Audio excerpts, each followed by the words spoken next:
Have you ever heard of a wedding where 6 men were there to watch the bride and groom get into bed? Imagine getting married, finishing the wedding feast, and then having 6 men nearby as the newlyweds were taken to their bed. It sounds incredibly uncomfortable, but this was part of an old wedding tradition called the bedding ceremony. So why did anyone do this? To understand it, we have to go back to a time when a wedding wasn't always considered completely finished after the couple said their vows. For wealthy families, the wedding could continue for hours. There would be a big feast, drinking, music, jokes, and songs. Then the bride and groom would be taken towards the bedroom by their family and friends. Sometimes a priest would bless the bed. The couple might be placed inside a large four-poster bed, and the curtains would then be pulled around them. But the guests didn't always leave immediately, and this is where the ceremony had an important purpose. The marriage needed to be consummated. In parts of medieval Europe, this mattered because an unconsummated marriage could sometimes be challenged or even annulled. So the bedding ceremony gave people a way to show that the couple had actually been put together as husband and wife. But that doesn't mean a crowd normally stood around watching them have sex.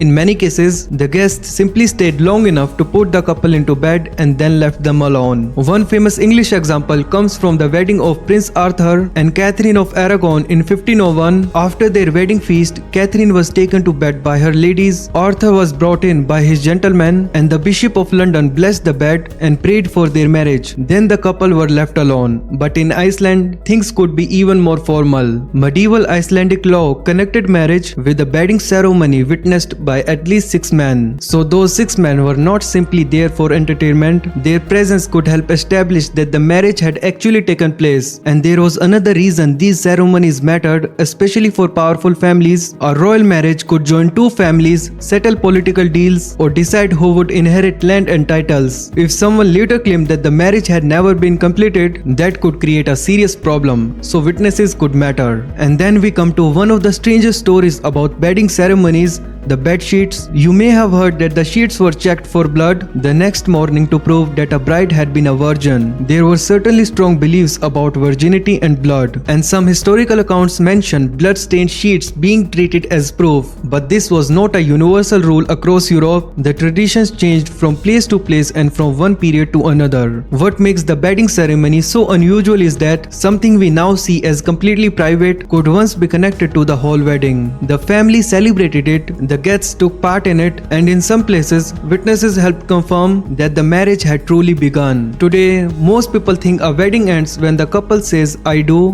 but for some couples centuries ago, that was only part of the ceremony. The wedding wasn't completely finished when they left the church. For them, it could end only when the newlyweds were finally taken to their bed.